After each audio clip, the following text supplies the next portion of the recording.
भगवान की जय। मौलिक ज्ञानेश्वर रामचंद्र भगवान की जय। पवन सूत हनुमान की जय।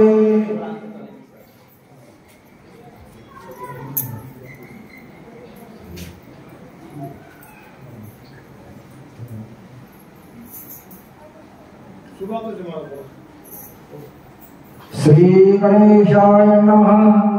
श्री सरस्वती नमः। श्री गोपाल कृष्णाय नमः। ऐसे बोलता हनुमंत संतोषला श्री रघुनाथ। स्वानंद सुखे डुलत पाठी थापटीत कपिचिया।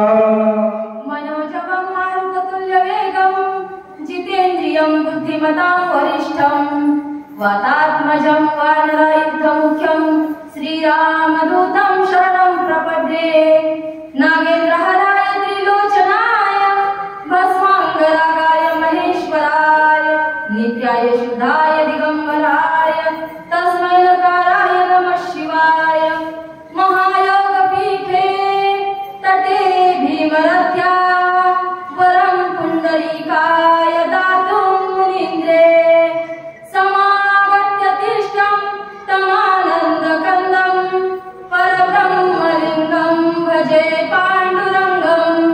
शरदिन्दुसमाकार परब्रह्मस्वरूपिणी वासरापीठनिलये सरस्वती नमोस्तुते। असो श्रोते मायबापांच्या चरणारविंदी नतमस्तक होऊन कथेला प्रारंभ करण्याच्या अगोदर थोडंसं परिहार। भाऊनी सांगितलं की आमच्या गावामध्ये काकडा भजन खूप जोरात होते म्हणतात। कारण आम्ही ऐकलेला YouTube चॅनलवर महान असणारे संत ज्यांचा काकडा भजन ऐकायला लाखो भाविक आतुर असतात तसे संत तुमच्या गावाला लाभलेला आहे। आम्हाला असणार नाही, कारण ज्यांच्या सोबत रहवास करतो त्यांना त्यांचं महत्त्व कळत नाही। परंतु दुरून सगळ्यांना दूर गेल्याच्या नंतर कोणाला गोडी वाटते मायबाप। तसं असणार रत्न आपल्या गावाला लाभलेलं आहे। आणि गरड सण सुद्धा बघा ना, ऑनलाईन चॅनल मधून किती सगळ्यांना सेवा करण्याचं महत्त्व प्राप्त होते ना। आपल्याला माहिती होतं का अगोदर सेवा करायला घर बसल्या सगळ्यांना सेवा मिळते। आम्हाला सुद्धा नांदेड जिल्हा त्यांनी घेतलेला आहे, आम्ही सुद्धा त्यांच्या सोबत सेवा केलेली आहे। असे असणारे दोन महान रत्न तुमच्या गावाला लाभलेले आहेत। म्हणून यांच्या सेवेतून आणि त्यांच्या या माध्यमातून आम्हाला मिळालेली ही सेवा, तुमच्या गावकऱ्यांचं प्रेम, तुमच्या गावकऱ्यांची ही आस्था, म्हणून आम्हाला इथपर्यंत यायला मिळालेलं आहे। कथेकडे वळायचं म्हणजे महाराज सांगत होते रामचंद्र प्रभूचा आणि मारुतीरायाचा संवाद झाला। संवादाच्या अखेर मारुतीरायाला तर माहितीच होतं, मला कोणी म्हणावं वाटत होतं, सगळ्यांनी विनंती केली, परंतु मारुतीराय बोलले का? बोलले नाहीत मायबाप। रामचंद्र प्रभूने ज्या वेळेस विनंती करायला सुरुवात केली त्यावेळेस मारुतीराय जायला तयार झालेले आहेत। आणि जायला तयार झाले म्हणून आता आपल्या भावाचा प्राण वाचेल या आशेने रामचंद्र प्रभू संतोष पावले समाधान झालं।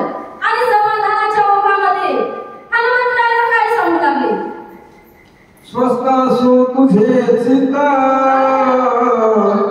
स्वस्थ असो तुझे जीवित, अंग प्रत्यंग समस्त कपिनाथ निज भजे। मारुतीरायाला आशीर्वाद देत होते रामचंद्र प्रभू, कारण कोणतंही कार्य करायचं म्हणलं तर मन स्वस्थ चित्त करूनच करावं लागणार आहे। कारण आपलं चित्त जर त्या कामामध्ये नसेल, त्या कार्यामध्ये नसेल तर कार्य बरोबर होईल का? नाही होणार, कार्य नासत्या जाईल। म्हणजे रामचंद्र प्रभू सांगत होते मारुतीराया, जात असताना दुसऱ्या मनामध्ये कोणता विचार ठेवू नको बाबा। तू कोणत्या कार्याला जात आहेस हे मनामध्ये विचार करून जा। आणि दुसरं म्हणजे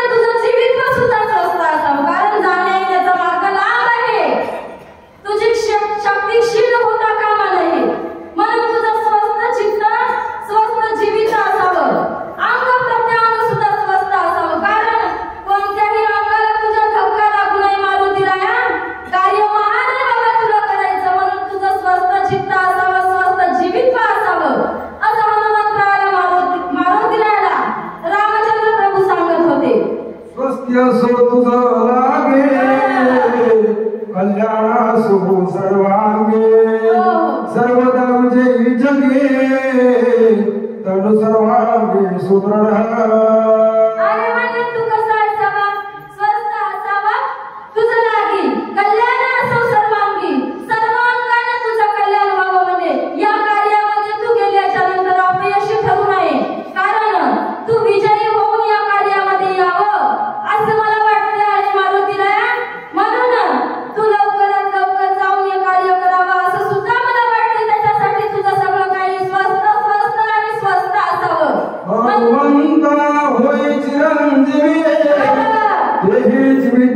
अनुभवे ज्ञान विज्ञान पदवी तुझे निभावी जगास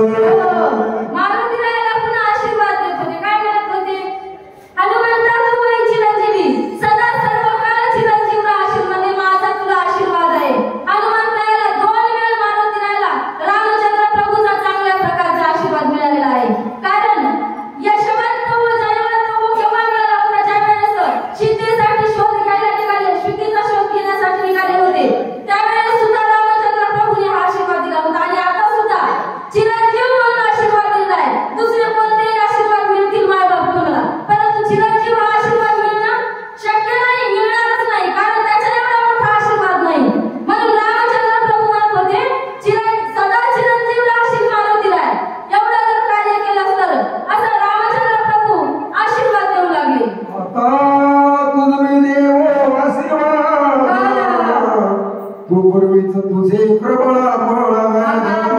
प्रताप कीर्त्याती प्रशित ऐक सावध सांगे अरे म्हणजे मी आशीर्वाद तर दिला परंतु काय म्हणत होते तुला आशीर्वाद देण्याच्या लायकीचा मी नाही कारण तू पहिलाच प्रतापवान आहेस आशीर्वाद देण्याची गरज नाही तुला आणि तुझी प्रताप कीर्ती तर म्हणजे काय सांगावं मारुती राया तू खूप प्रताप केला आहे खूप कीर्ती केली आहे तुला लहानपणापासून याच कार्य करत आल्यास म्हणून मी तुला आशीर्वाद देण्यासारखं माझ्याकडे काहीही नाही आशीर्वाद नाही जरी दिला तरी तू कार्य करू शकतोस बाबा असं तुझं बळ आहे हनुमंताला रामचंद्र प्रभू बोलत होते बाळपणी संकट म्हणता आले इंद्रदेव कशासाठी इथं वज्र घेऊन आले म्हणून ते सुद्धा तुला मारायला आले म्हणजे त्यांच्यावर सुद्धा तू पराक्रम केलेला आहे त्यांचा सुद्धा पराजय केला हनुमंतराया विजय प्राप्त केला त्याच्यावर एवढा महान पराक्रम जन्मल्यापासून 14व्या दिवशी केला आहे असं रामचंद्र प्रभू त्यांना त्यांचीच माहिती सांगत होते कुंठित झाले इंद्रवज्र शिवाचा शूळ झाला चुरा वरुणाचे पासमर चकचूर पाय झाले आणि इंद्राने वज्र मारले परंतु इंद्राच्या वज्राने काय झालं फक्त तुझ्या हनुवटीला लागला आणि मूर्छना आली परंतु इंद्राचं वज्र फुटले गेले म्हणजे इंद्राचं वज्र फुटल्याच्या नंतर महादेवजींनी सुद्धा तुला आपलं त्रिशूळ मारलं महादेवजींच्या त्रिशूळाने सुद्धा तुला फरक पडला नाही मग वरून देवाने आपल्यावरून पाश टाकला परंतु तोही असमर्थ ठरला मग या ठिकाणचाही तुझ्यावर काही परिणाम झालेला नाही एवढी तुझी शक्ती आहे एवढा तू महाबलवान मानून गेला असं रामचंद्र प्रभू त्यांना सांगत होते तुझ बाधी करुणा पाशा दुसरा आश्रम पाशा तिसरा कर्माचा पाशा तुझे बांधिला आणि वरून पाश तुला बाधा करू शकत नाही गृहस्थाश्रमीचा गृहस्थाश्रम बाधा करू शकत नाही कारण गृहस्थाश्रमाचा तुला काही जवळ गेलेला आहेस का म्हणजे तू नाही ना मग त्याच्यापासून सुद्धा तू दूर आहेस म्हणून गृहस्थाश्रम तुझ्या जवळच येऊ शकत नाही म्हणजे जन्मताच तुला कसोटी आहे आणि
वाची तेथे कोण शक्ती तुझं निश्चित दंडावया अरे वरून पाश तुझ्या जवळ आला परंतु तुला बाधा करू शकला नाही मग यम कोण आहे म्हणजे यम सगळ्या जगावर नियंत्रण करणार आहे यमाची सगळ्यांना भीती वाटते परंतु तुला यमाचा सुद्धा यम पाश बाधा करू शकत नाही कोणाला वाटते का यमाला आपल्या घराला यावं म्हणून वाटते नाही वाटत आपण कधी केली का यमाची पूजा सगळ्या देवाची करतो आपण परंतु यमाची फोटो नाही पुतळा नाही किंवा आपल्या घराकडे येणं जाणं सुद्धा नाही आलं म्हणजे तो काहीतरी घेऊनच जातो की नाही म्हणून यमपाश सुद्धा काही तुला यम सुद्धा काही बाधा करू शकणार नाही दंड करू शकणार नाही अशा प्रकारे रामचंद्र प्रभू सांगू लागले यम नियंता सकळ जगा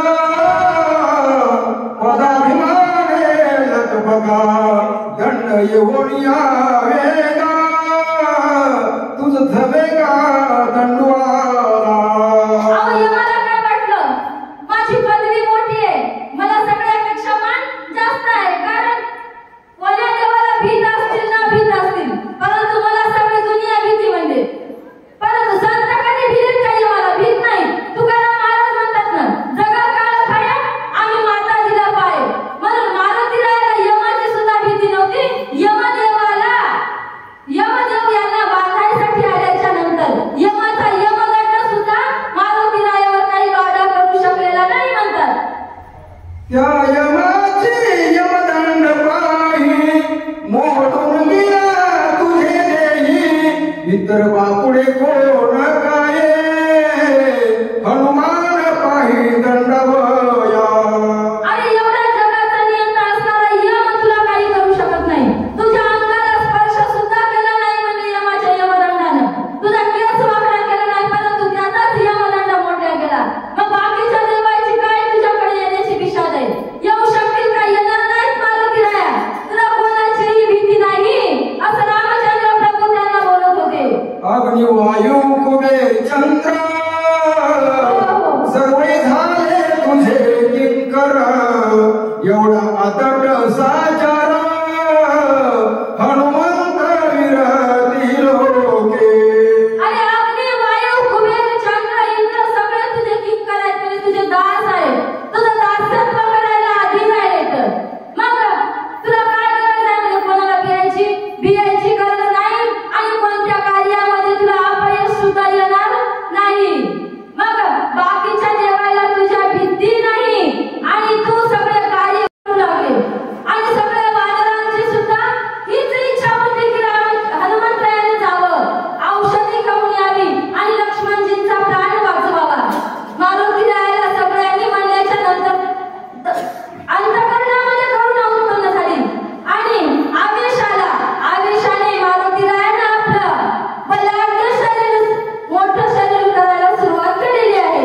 इंद्रिया रोमावळे दिसे विक्राळ जाताळे मस्तक गेला भूमंडळे गोलांगोळ्या वेशा मारुतीरायाने कसं शरीर बलाढ्य किती मोठं शरीर केलं पिंजारी रोमावळी आपल्या शरीरावरचा एक ना एक केस ताट उभा केला होता एवढा आवेश मारुतीरायाच्या अंगामध्ये आला होता आणि विक्राळ दात दिसत होते म्हणतात भलं मोठं तोंड केलं होतं अशा प्रकारचा अवाढव्य मारुतीराय वानरांनी पाहिला दिसते नेत्र गोळा जैसे धगधग इंगळा रागिता भूमीश लांगोळ लोक सकळ भयभीता मारुतीरायाचे डोळे तर कसे दिसत होते जसे काही खैराचे इंगळ असावं लाल बुंद असणारे आणि चम चम चम इतके घासूर मारुतीरायाचे डोळे दिसत होते आणि मारुतीरायाचं मस्तक मध्ये मोठं केलं होतं नभमंडळामध्ये मस्तक होतं आणि खाली पाय होते एवढं अवाढव्य शरीर मारुतीरायाचं वानर पाहत होते आणि काय करत होते म्हणतात कुंडली कवडका हरिविठ्ठल श्रीज्ञान देवत्वा